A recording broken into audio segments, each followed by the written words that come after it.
strategy for this game. And he finally told me, he said, we're going to pick 5 champions, we're going to kill some turrets, we're going to kill some minions, and then if we're lucky, we're going to kill some champions. So, and he said like very vehemently, like we actually don't have strategies. We just pick things and go. In-depth strategy there, and also it ties up with what you were saying yesterday. It's all about the kills. It is all about the kills. It's the only thing that matters is champion kills. So we'll see what happens with this particular game right now. You can see that Thresh and Nasus have already been banned out. And interestingly, in terms of the champion pools, there is some overlapping between them. Kevin and Darian have both been playing a fair amount of Shen throughout the course of the event. Ocelot and Alexish. Ocelot recently picking up Zed. Alex, of course, playing Kassadin. We haven't really seen Ocelot and Kassadin all that much, but Diana is another pick that they have both played to varying levels of success. So we'll see exactly what does get picked and banned throughout the course of the next few. Well, right off the bat, they are targeting the heck out of Hercubot, though. Nasus and Volibear both dropped out. Meanwhile, everyone is very surprised that Thresh is banned against Edward. It's not like he plays it well or anything. Yeah, it's a bit strange. I don't quite understand that ban. But interestingly, what Gambit have done is they haven't banned out Job in the 4th yet. Now, we've seen Hercubot playing Nasus and playing very well with Nasus. Volibear, not so much. Volibear was more sort of Diamond Prox's preferred jungler, as it were.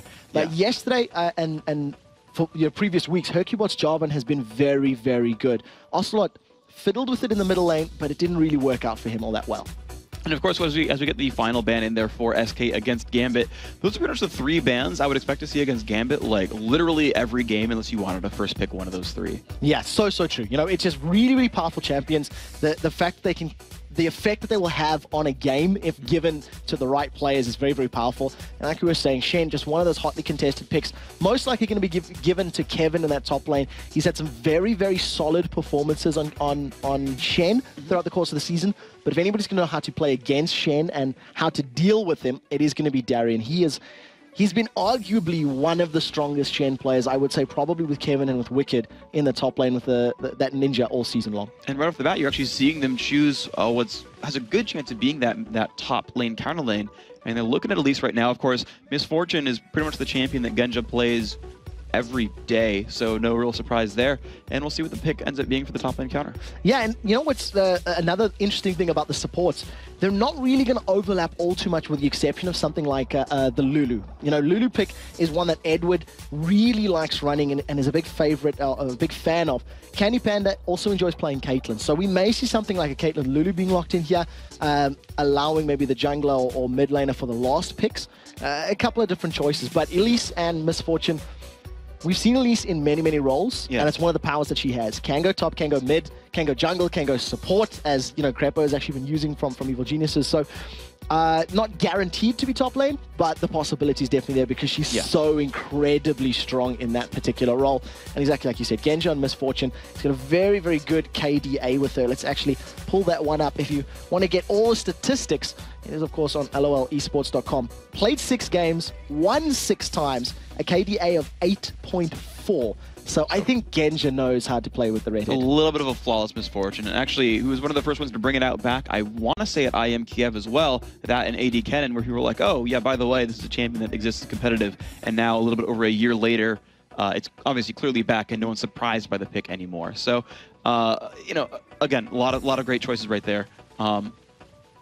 The interesting thing as well, though, is now that they've shown Graves Sona as the counter lane, I kind of want to point out, though, that Gambit have gotten to counterpick the top lane, and again, if they wait on Alex's pick here, they get to counterpick mid as well. It's one of the benefits of being on the red side or purple side is that you do have that option to react to it. Sona and Graves, it's a fairly tanky lane. You know, that True Grip passive from Graves is going to give him a good stack of both armor and magic resistance, going to play into his favor, and the sustain that Sona is going to be putting out will be helpful. So I see a fairly defensive lineup so far with both Sona and Shen, but Gambit, they think the horse is amazing. The horse is amazing. If you give it a lick, it tastes like raisins. You gotta love that champion.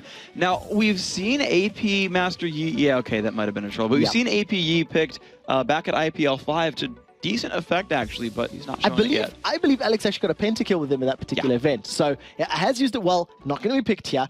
Hecarim, not yet. Not yet. Good point. Good point. Hecarim, a jungler that, you know, once you've removed some of these other sort of top tier junglers, Nasus, Volibear have already been banned out. Kayle could have been in the jungle. Elise could have been in the jungle as well. Job in the 4th is the only real if I dare say, top-tier jungler at the moment, and Hecarim that's still there. Now, Hecarim was used a lot in the opening weeks of the NA LCS. We haven't seen too much of him here. Morden was playing him from Giants. I remember him playing twice in one particular weekend, did a lot of split pushing with him, picked up a lot of lane tax, and effectively used him as a split pusher, became one of the most farm champions in the game, but didn't have a very big impact on the team fights. He was focused on the split pushing mentality. Gambit, they can split push, but we know they prefer to play aggressive. They prefer to be in your face. And I'm just thinking of the combination of that ultimate from Hecarim, the Onslaught of Shadows, plus a wild growth. Oh, yeah. I think that is a terrifying, terrifying combo. And, of course, SK have rounded up their lineup. Yeah, they've grabbed up Ahri, and they've grabbed up the Jarvan, which you said about 7 times so far in Champ Select. Like, hey, he's probably going to play Jarvan. It's Hercubot's go-to jungler right now. Probably going to play Jarvan. Did, in fact, the Lulu out there as well. So, unless it's like top Jarvan, like you've got the SK lineup right here. The top Shen is there, again, counterpicked by the Elise. It's Gambit's turn to show their mid laner as well. So they've gotten pretty much dibs on counterpicking every single lane. Let's see what he puts up against Ahri. Now, the SK lineup at the moment, though, you know, we've seen Ahri's the second time. We've seen it yesterday from Ocelot as well. Played it very well. Edwards all smiles while he's talking about the pick. Let's see what he wants to troll us with today. Maybe Easter egg Teemo. But there's not a lot of, you know, obvious synergies here from the SK lineup. They've got some good defensive abilities, they've got some good offensive abilities, and they've got a fair amount of tankiness when you consider the you know, True Grit from Graves, the auras from Sona. You've got Shen that's quite beefy, you've got Jarvan that's quite beefy. So it's going to come down to the individual plays. Somebody's going to have to make a play happen, and the rest of the team's going to roll around the rest of it. So SK, good mixture of everything. But I want to see how they want to play this matchup up, because Jarvan yesterday from Copenhagen Wolves gave them a tough time. Svenskeren had a very good game. Yeah, you're right, where SK has a lot of initiation themselves. And the thing that I always have to think about when you see a split pusher like Shen, right, and we saw how well it worked for Against All Authority yesterday, is basically you have to deal with split push in some way. You either have someone who heads up fights better and can leave, and go support your team when Shen ults out, or you go all in and you fight 5-on-4s repeatedly. And you mentioned it, Hecarim Lulu, like that's kind of what I think Gambit's gonna have to key off of here. So I'm glad I have never seen that Photoshop before. It is a little scary to say the least, but we are into game. SK versus Gambit. Sorry, I talked over you, but you said it's a little scary, as is Edward Sona. Yes, very true. As is Nif Sona. But it is, of course, Nif playing Sona for at least the European LCS. He's been one of the top Sona players, if not the best Sona player. I'm thinking back to like weeks 2, 3, and 4, where he would just hit so many huge crescendos. But SK, they've decided to go very, very aggressive here. They've stacked up as 5. Darian has no idea where they are. Hecarim spotted him, though. And Hecarim will have vision, I think. I think he's got vision of it. It looks like Gambit are reacting. He definitely saw it. So Darian's running very, very far away. SK trying to be sneaky and lurking around. They're pinging the brush they're going into, which is the one right above Wraiths. They group up together and then try to pin their way down. But, of course, Gambit are like, yeah, peace, we're going to be out of this one. Edward knows he's safe. Look how far in he gets to ward. He gets to ward the Wraith Brush because he knows no one is there to stop him, so it's a safe one. Yeah, completely safe. His positioning is great. Knowing where the opponents are means that he obviously gains the advantage without losing anything. Getting a lot of deep vision wards here as well in terms of the SK Gaming jungle. So this is going to give them so much information on Hercubot's clear times, on his positioning, and they're even going to be cheeky enough and steal those double golems and the Wraiths. Because SK doesn't know a lot about Gambit, they only know that, okay, we took control over the Wraith camp. They actually put the same wards down on the Wraith Brush. But Gambit, because they actually know that they are safe, they literally know where SK have gone. They actually get to take more away from the jungle. They'll trade red buffs, but Gambit gets more out of this one. This is well, they almost catch him to Darian there, but now this is something that screams to me of something that Crepa was saying yesterday on the analysis decks, when he was talking about how teams need to react to what is going on. You can plan and plan and plan and plan, but if something doesn't go to strategy, then all of a sudden you simply need to react to your opponents. Gambit Gaming played very defensively there. They covered all of the entrances to their river, and when they seen SK going in, they went, oh, let's go steal your opponent's jungle. Where it was very clear that SK had a game plan. They knew where they wanted to go, they knew where they wanted to ward, and it just didn't pay off. They didn't catch anybody, but they did steal a little bit of jungle, albeit not as much. Yeah, you're seeing a small 1,500 gold lead right here for Gambit. Actually, about 200 gold now for Gambit. But you're seeing the junglers kind of square off and go to their normal place. Hercubot just grabbed blue buff. Diamond, of course, in the exact same place. Level 3, I believe, on both of them here. So no major differences. We're just seeing the lanes kind of square off. Of course, SK have gone for 2-on-1 against Cassidy, though. That's going to be a little bit rough for Alex. Yeah, they're definitely trying to shut him down. You know, Cassidy champion, you do not want to give any sort of leeway or any sort of control in a lane. The fact that their lane swap has happened, though, it's actually hurting SK for the time being because Ocelot is a little further behind. He's been zoned a little bit more effectively by Edward's Lulu, and you can see now that with this massive creep wave here, Diamond Prox is trying to set up to deny him as much golden experience as possible. And Ocelot's aware of it, but they're going into the top lane. Yeah, they look for the repel there from Darien to make it completely safe. Ocelot forced to flash away from Diamond, so still level 1. He will miss another just multiple minion waves here.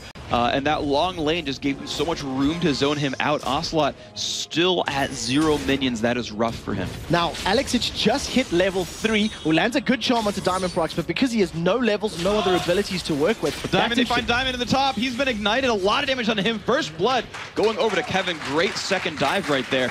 So, Ocelot with the safety, that's worth it overall. Yeah, really well played. Good coordinated dive up there in the top lane. So, SK Gaming, they do balance out these lanes somewhat, giving first blood to Shen. However, Ocelot in the middle is just being so negatively impacted. He's just hit level 2 at 4 minutes on the clock and gotten 2 creeps. He started with Charm because they were anticipating a fight in the jungle. He wasn't able to farm or deal any damage at all with that Orb of Deception, and that is what's putting him so far behind. So good zoning by Gambit, but good coordinated dive. I just wanted to remind everybody, this is patch 3.04, so the Demacian standard no longer gives the aura buff to your teammates when that flag goes down from Jarvan. Yeah, the turret, though, damage increase not here, and to correct Crepo from yesterday, it does not deal more damage to minions, only champions. He nods in wholehearted agreement and says, "Thank you, Freak, for correcting me." And of course, now we're just kind of going back over the lanes. Kevin had used a red elixir here, level 4 versus level 3. So he's got an experience and gold advantage very clearly, up 16 minions. We'll see if he can keep making Darien's life miserable. It's definitely going to help him out as well, because that's a matchup that's quite difficult for Shen in many cases against an Elise. The fact that it's percentage damage, and she can pretty much deal with the movements and the shields that Shen offers. You know, can get through the taunt, can repel onto him, carry on chasing down in spider form. So it's very good that he has that gold. Until he spends the money, however, the advantage isn't going to be there. Now they're going to go aggressive onto Alex. The knockup misses. He does land this slow, though, at least a little bit. The charm goes off. Nice dodge there by Alex. He's going to get away from this one. Doesn't even land the Orb of Deception either. So Alex with his boots and a flask is going to survive for now. So exactly like we were saying at the beginning, it is going to be standard lanes for the time being, albeit in different positions. So we're going to see your standard AD carry support against one another, which is a matchup we don't see all that often anymore. You know, so often the lane swaps and the push meta, as it were, of just getting towers as quickly as possible is the favor. But both of these combos, while they can push waves relatively quickly, they're not the fastest wave clearers that we've seen from the AD carry supports. Diamond Prox, he's got the speed boost up and he's going in on Nif. He's going to look for it. Knocks back Candy Panda a little bit. The counter gank is here from Hercubot. Will he go in? Does not want to actually push in onto Edward. So they don't get much out of that one. Just a little bit of damage into Candy Panda and not a lot of counterattack. Such great positioning from Hercubot. He sort of sniffed that gank a little bit, was just cleared his Wraith camp out and was setting up, you know, towards that mid lane. But just the presence was enough to scare Diamond Prox away and move them a little further back. So very good play and even, but he's going in. He got the knockup onto Genja. Genja must flash away from this. Ignite is on as well. The Candy Panda gets the kill pickup. Nif helping quite a lot as well, but now Diamond is here. Candy Panda has to use Barrier. He's still alive. Will they find a kill out of this one? Well, Diamond certainly will, and now he's going to look for Nif. Will he have what he needs? Looks like not much more, but a 1-for-1. Yeah, 1-for-1 trade kill does go onto Diamond Prox, which is very good. But of course, the fact that the AD carry of Graves picked up that first kill in the mid lane, he now has a BF sword to back up that Doran's blade. It is such a big damage advantage for him. Genja does tend to build something like a double Bloodthirster on his Misfortune. We'll see if he goes that route this time as well. He just wants to get the scaling off of his ultimate. And we'll see how that ends up panning out in the team fights and what kind of route he wants to go for. You can always look for single target damage output with auto attacks instead. Hecarim steals away. He saw that Hercubot was there farming out the mid lane defending the turret, so he got a free steal onto the Wraiths. Now we of course see the junglers go back to their own territory here. Hercubot getting his Lizard buff for himself. You can see 31 to 37. The junglers are pretty close in terms of farm. And of course, the Frenchman should have Smite available and takes that one out pretty cleanly. Yeah, is going to manage just to secure that and get away to safety. And I just want to go back to that Misfortune comment again. Genja yesterday, when he was playing Ashe, he almost relied on his volleys in teamfights more than his auto attacks. He didn't get stuck in quite as much. And it could be a symptom of playing so much Misfortune where you rely so heavily on your bullet time and positioning in teamfights to get a good channel on your ultimate. And that is really what helps secure you those advantages. So we'll see how he decides to play this one out. He's already got that Vamp Scepter and he gets a small CS advantage over Candy Panda. But other than a couple of ganks, it's just been a lot of farming as Alex gets caught by a taunt. He does land some nice damage off of the charm right there. Nice pickup. I want to point out that Edward had just placed a pink ward in his basically lizard camp brush, the one right by the lane. He's actually looking to counter ward any possible set that SK was looking for, but of course nothing is there. Which makes me think Diamond might be looking for something in the mid lane. Of course, Diamond does find Nifto. A lot of damage into him. Pops the ult as well. Look at the burst damage there. Edward secures the kill, 2-2. Ult goes off as well, but does not quite find Candy Panda. Solo. Yeah, he was looking for that one. Did put out a lot of damage there, but Candy Panda did get away. Edward, though, he's trying to zone him out. Problem is, Rikibot is there. Must flash away, because that is a very angry Demacian Prince. Candy Panda did get slowed. The Glitter Lance did land, but he survived. If Edward was only playing AP, he may have been able to pick up that kill, but he secures one more for himself in the mid lane. Could this be the first of many for Edward? It's not uncommon to see him racking up a huge kill score. I believe he's got a 6.4 KDA, if I recall correctly. So, pretty good. You know, not too bad for that support player. Now, Ocelot's done very, very well for himself in this bottom lane. He was so far behind for those opening minutes. He's managed to pull himself up, even in CS, with Alexich's Kassadin, and it's just going to even out the power balance. But in terms of assassination potential, you've always got to favor Kassadin because he is coming in from the side, and the charm so well timed from Ocelot. If Kassadin continued, he would have eaten it. And the funny thing is, Alex, I think, could tell that Ocelot knew he was there because of when he turned around, he said, oh, he'll see me in the brush, and then juked back expecting the charm. It was a really nice move. Alex now forced to last hit under turret. Now, Kassadin actually last hits really well under turret when his W is active. It's enough to always meet the breakpoint for turret hits a melee twice, turret hits a ranged one once. You always meet the breakpoint for that. And so he's actually keeping up pretty well. 51-45. Kassadin actually surviving. Daring gets aggressed on here by Kevin. Nice stun on the backside though. And Elise actually, I think, gets the better of that trade somewhat. So Kevin's forced to sustain a bit more now. Darian did use his Ignite though. So if Kevin had stuck around and continued fighting, he was going to go in there. So remember, it's not available if Diamond Prox comes in for this gank. But he did walk straight over Kevin's ward. So Kevin is well aware of it. You can see a number of pings on the minimap. He's pretty much saying, look, I know that the horse is here. And I'm confident enough for the time being. Hercubot's already roaming around in anticipation of either the gank or to set up a gank of his own. So we'll see how Gambit set this one up. But up in the top lane, it does look like that Jarvan's gone in. And we'll see if we can get up there. Oh, the flash from Daring keeps him alive for a little bit. The Ignite, though, picks up the kill. Kevin, nice grab right there. We were watching how the slightly unfortunate ward from Edward could not see the one that SK had put down. But just a straight-up duel. Nice pickup there, or 2v1, I should say. Alex Ich now in the bottom. Does take damage in a duel against Ocelot. These guys are still trading back and forth overall. Not a lot of movement lane to lane, but Hercubot's definitely putting his pressure on the map. Now Diamond forced to defend this turret 1 versus 2, and SK are not going for a kill there. No, low damage ping. As you see, Ocelot is dropped by Alex. If he decides to go in aggressive, he may actually be able to pick up the kill, but SK are trying to set one up on Diamond. Yeah, they land the taunt, a lot of damage there, but the turret just putting out a little bit too much pressure for these guys. SK are not going to find the kill there. Oh, the go in from Alex. Will he get the damage he needs? It's so very close, and they are going to trade. Nice. I don't know if it's better for anyone in particular, but let's go for a kill. I'm pretty sure that Alex, I think he ate a charm. I'm not sure because he seemed to just stop once he landed under the turret. SK Candy Panda in the mid lane is putting a lot of aggression onto Genja, but it's not affecting his farming just yet. But yeah, in the bottom lane there, you know, you've seen Alex, he used that Rift Walk in, landed his Ignite, the Null Spear, and then all of a sudden just sort of stood there. So I don't know if he was resigned to the fact that he was going down or what exactly happened. But a trade 1-for-1. Even, I suppose, seeing as though they're both 1-1 right now. Yeah, and of course you just saw right there a wave clear coming out from Genja, making sure he doesn't take too many missed minions, and of course he's going for the Wolf Camp right now. So certainly looks like he's practicing for the for his match later today. See if he can take out the Copenhagen Wolf, the Wolf Camp throughout the course of the matchup. Yes, it does. The Wild Growth even part of that one. We get the instant replay, and that is Diamond picking up the kill. So nice grab there from Gambit. the reinitiation very, very strong. Yeah, really, really strong engagement. Only Freak can commentate from looking at a player's point of view on the matchup. And I believe that was Nif's point of view as well, if I recall correctly. So nevertheless, the fact that they picked up that kill allows them to move down towards the Dragon. They have the numbers advantage. They know that SK aren't in a position to really defend or challenge for this one. And they have the vision advantage in the area as well. So a free, uncontested Dragon gives them timing, gives them control, and a momentary gold lead at this moment in the game. That was definitely a great setup right there going in. Actually, Alex, speaking of going in, looks to Ocelot, and he's got him down to half health already. Ocelot might need some MR, but Hercubot is around. Can he bait the kill? Ocelot goes for the ult, and actually no, forces Alex to run away from this one. Can Ocelot get one more charm? He will not. A little bit low on mana and maybe the cooldown as well. So Hercubot now going to stick around in this lane.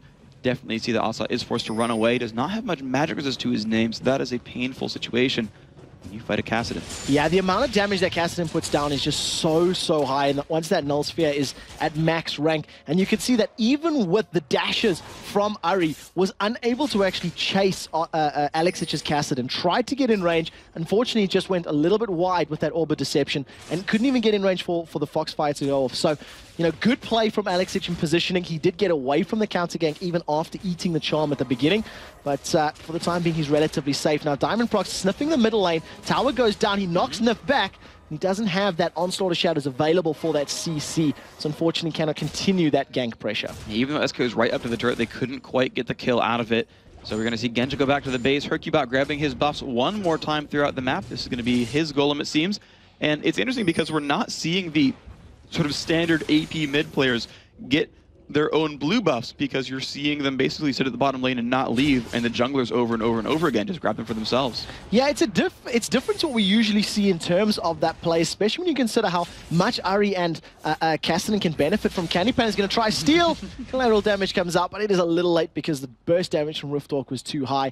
They had full vision of it. They knew it was going down, and you could sort of feel that Gambit were aware of the presence, because they did pull it back into their towards the grass, the bush area, to deny as much vision as possible. Yeah. And the fact that those blue buffs have been denied, and the fact that, you know, Alex had a little bit of a stronger start, he hit some items before Ocelot did, means he's got a 20 CS lead right now in this bottom lane.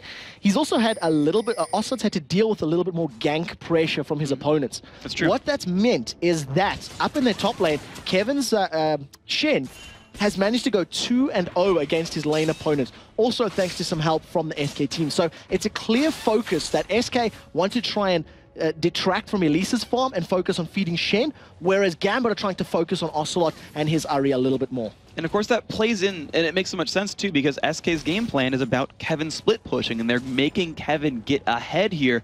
And of course, Gambit wants to get in and fight a real team fight. Hercubot is looking for the bottom lane here. He's looking for it, but he's standing right on top of a ward. So he's unaware that his opponents can see him. Once these minions get down, they may actually be able to do so. But once that ward gets positioned, his vision will be revealed. And you can see Hercubot immediately goes, oh, I forgot when I do that they can see me, and he starts to walk away. But Ocelot is going to get caught out here. Alex finds a nice opening there. Ocelot does not land the charm. Alex is in a pretty good spot. He's trying to run away. No, he goes in onto Ocelot, but he's been Demacia and ulted. And now it's a silence on a Hercubot. Jarvan's not in a great place. Shen goes by as well. They're going to try to go back on in. He flashes forward. He just forces Kassadin to run away. Actually, the Cocoon stops Shen from showing up, so it's still a 2-on-2. There's the onslaught of shadows, and that is the kill picked up. Alex Itch getting the credit onto that one. That is a 1-for-0. So well played there from Gambit. Not only did they go back in, Alex almost went 1v1 with Ocelot, but it's not done yet. Edward's getting closer to Hercubot, and you know, if anyone's going to go aggressive, Edward's the man to do it. You have to give props to Darian there, interrupting the stand united from Kevin. I think he popped his flash and took turret damage just to shut Shen down. You can see Summoner Spell is blown, and the fact that Shen could not, you know, pitch up to that battle in the bottom lane meant that SK lost the eventual trade 1-0. And of course, there's a really, really good re-engage. Alex rift-walked forward, flashed as soon as he saw the Cataclysm come out, and then still managed to get back into the fight to pick up the kill. The mechanics there on that Kassadin play are very strong, but a duel up in the top lane. Darian getting dropped very, very low, but lands Cocoon onto Kevin and starts running away. Can Kevin do anything here? Of course, Darian's flash is down from that prior engagement, so no, it's Genja walking to the top lane. That ward just times out.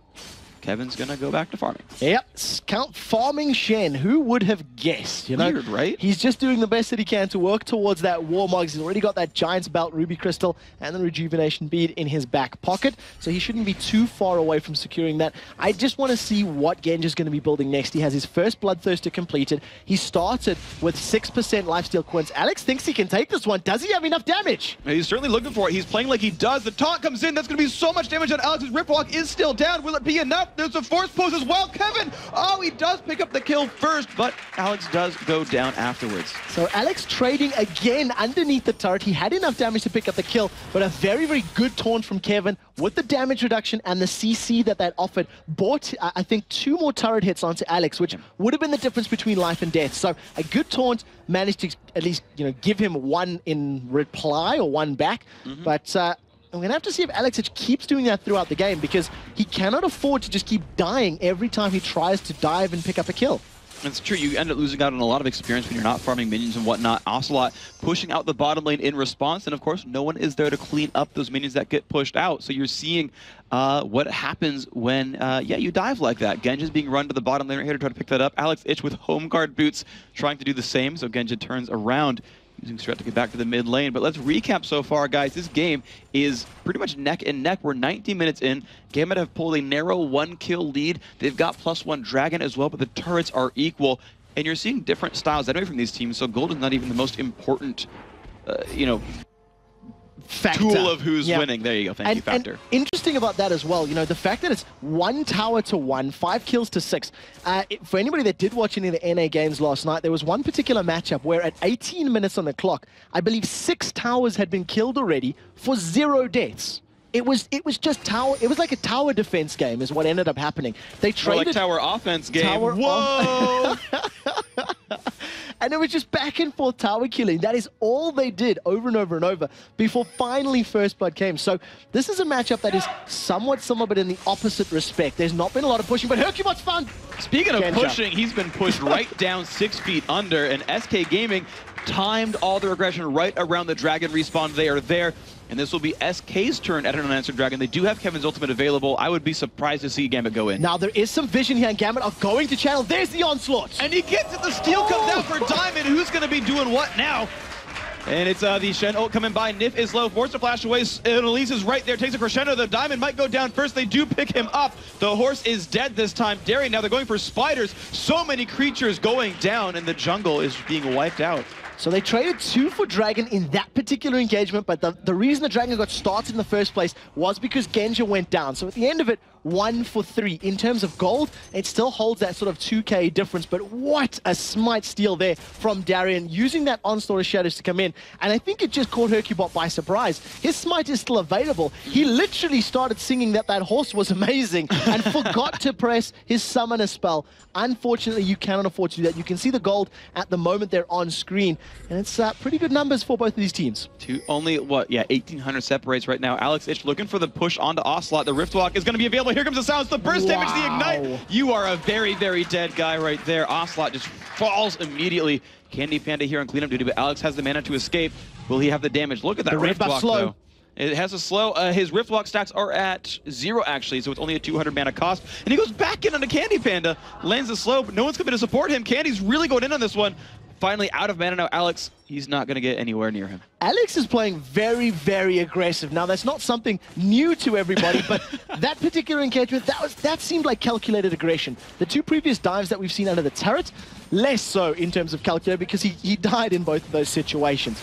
Genja and Edward able to pick up the turret in the mid lane, and these 2 sort of beefy, tanky, warmog-wearing ninja spider people fighting in the top lane, but Hecarim wants to join the party. We'll see how quickly he can get there. He does have his ultimate available. Kevin's in trouble. Yeah, they put the ignite on. He's still going for the turret dive right there. Goes back in human form to put some damage on Huss. Turret aggro as well, and Diamond goes in. He's going to look for 300 gold right here. Kevin tries to flash away, but he's still getting caught up here. The shield is on. But here comes Hercubot. He stops them up. There's the Massey Standard. Oh! Darien flashes forward. Will he have the damage? Kevin's still alive. The stun doesn't deal any damage, but he does pick up the kill. They trade back and forth. Nif picks that one up, but Ocelot is now into the fray against Diamond. But Alex Itch shows up. They find the kill right there. Hercubot does not want to go into this one. Alex is a pretty damaging guy. Jumps over the wall, but so does Candy Panda. Forced to flash away. Candy Panda flashes, and the burst comes out. Alex is still alive. Can they pick up Diamond? He's at 211 health. Can Hercubot chase this one down? He's getting outrun, but Sona hates him up. The EQ is going to be up just now. He flashes, but he misses. He goes the wrong way. Diamond, now he's charging. He's going to get out. What a crazy fight. They end up trading 2-for-1. Genja completely left alone in the bottom lane. He picks up the inner turret. Alex Itch and Edward will probably be able to pick up the mid inner turret as well if they stick around. A huge fight there. At the end of it all, Nif managed to pick up the kill onto Darien, who went so deep. But they did manage to secure that kill. Plus 2 towers. Gambit are ecstatic with that trade. That was a very good one. And we just talked about an 1,800 gold lead. Well, now it's about 4,000, 4,500 even. So that lead has ballooned up quite a bit. A lot of helium, apparently, or strong lungs from Gambit, because you're seeing them get better and better in this game. Kevin now on the bottom lane to push out. He's got a long way to go. 2,000 gold difference between Ocelot and Alex Itch there in their mid lane champions, or in this particular matchup, it was the bottom lane. But with those towers going down, Gambit have just opened up this map, and you can see by the vision, look at how many wards they have placed all over the mid to bottom half of that map, because there's no towers to defend. So the previous time that Gambit went super aggressive towards that tower and, you know, towards that fight, it was a little risky. It'll be a little safer now because they have so much more vision, and they pick up another unanswered tower kill off the back of that particular engagement. And that's so rare to see as well. He's 2-4 on Elise, and no one was there to stop him. Darren actually picked up a Tear of the Goddess, by the way. I don't think I've ever seen that on Elise, but both his Qs and his auto attacks apply single target spells. So Muramana would do actually a lot of damage. So we'll see if he does decide to go that route. He always has the potential of going for Seraphs and going for the shield. True. But we've had discussions about the shield and varying levels of success. So we'll see what Darren does like to build. He does try. Actually, you know what? Gambit in general do tend to build, itemize their way. They don't necessarily go to norms. Alex trying to pick a fight now. Darian's actually Cocoon Candy. He does land the stun right there. The ult coming out completely whiffs from Nif. And look at the burst coming out. The damage output from Genja. The entire team down to half health. Alex might want to go for something here. Kevin being knocked around. He gets the slow down as well. Who's going to be the target here? Darian is still in this fight right there. Kevin taking a bunch of pain. He does go down. Genja finds that, and Darian actually survives as well. The wild growth from Lulu keeping him alive.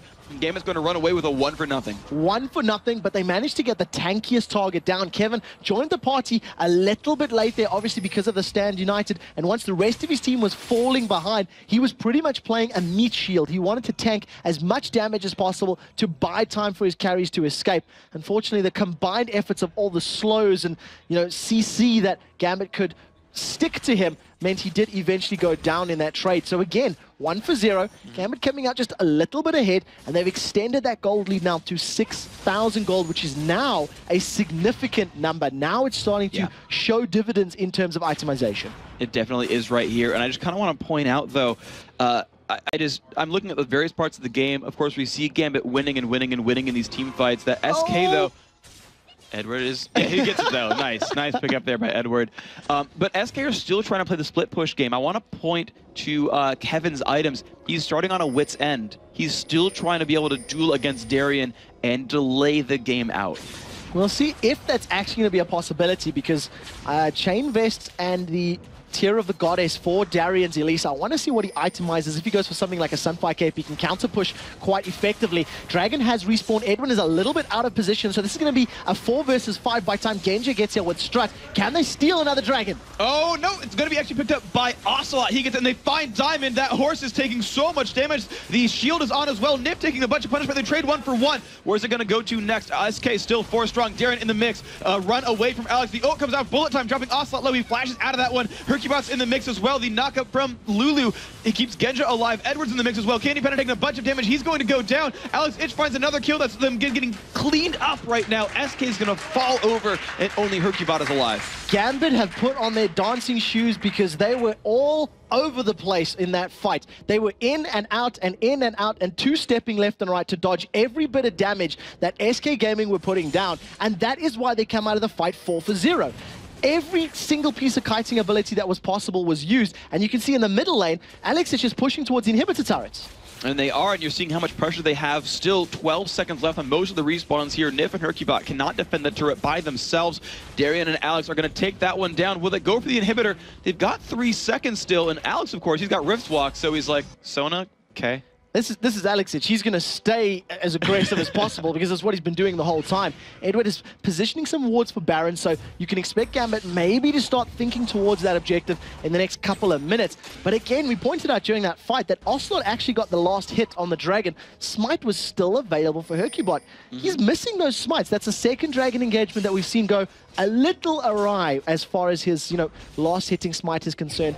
SK immediately rushing Baron. They could sense as well, this is the next point of contention. I think Hercubot's just charging it up. It's like Mega Man. He doesn't want to fire that smite. He wants to keep it channeled and charged and charged and charged so he can super smite the Baron at the end and steal it away. We'll see if that ends up happening. Doesn't it deal more damage the less time it's used? Yeah, sure. This is a joke, people. Please don't take that seriously. It wasn't even a good joke. I'm sorry. That's -1 point to me. But SK are grouping up around Baron. They do realize this might be their biggest objective to go for right now. Gambit in SK's jungle right here, spotted by a couple of minions. So that's still helping SK with vision, even if wards aren't so much. Of course, once again, Edward has an oracles and he's sweeping them out pretty successfully. So Darian, yeah? Genja has built a Guardian Angel. Genja has built the Guardian Angel, so he is just being as durable as possible and trying to make sure that they are going to be safe in this team fight and he doesn't go down to assassins. And they're now starting on Baron. But they just swept the ward, so SK knows about this. So we'll see how SK can react. You actually see Kevin is recalling for the time being, so he may want to just pick up some items and stand united in. The ultimate is available. Darren is just off screen. He has picked the fight, though. They have found Elise right there. Edward is nearby as well. Can they pick up Darian? He's been ulted by Lulu. They're going for him right now, and the rest of Gambit are going to turn around. The pony is there. Darian is still alive as well. They picked up 2 kills so far. Ocelot trying to run towards the back, but Alex is just right on top of them. Darian and Diamond both low on health, but still not dying. Ocelot trying to run. The shield there from Alex. He's going to pick up another kill. Only 2 still alive for SK. Hercubot now the focus, and he's going to be running and running and running. The rappel is there, though. They find their 4th kill of the fight, and now it is Kevin. Kevin alone right here, getting chased down by the AD carry and support. Been exhausted as well, but he is still trying to escape from this fight. The slows are there. We see Alex coming from the side. He's been silenced as well. Flashes away. The silence comes out, and Alex picks up the ace. Everyone on SK is gone right now. Everyone on SK is dead. The rest of Gambit are going to take down this middle inhibitor. There's fairly 20 to 30 seconds. They might be able to get the top lane turret down. That bullet time from Genja was so well placed. It removed Nif and Candy Panda from the fight entirely. And the fact that Graves was dead so early on in the engagement meant they lost all of that damage. The Bloodthirster, the Phantom Dancer, the Last Whisper was not there. Oh and my just blew gosh. Up again. It just exploded Candy Panda right there. They're diving now into the base. Nif is not going to be in a good shape. Well, he actually will survive this one. Diamond was not able to dive into the fountain. As tanky as he is, the Fountain Laser tends to be a bit strong. And of course, Nexus turrets are going down. This could be the game-winning push here for Gambit. There are 3 members of SK to defend, but looks like they're not going to even try. Gambit are going to take this victory and continue to stay in 2nd place here in the EU LCS. Congratulations there to the Russians.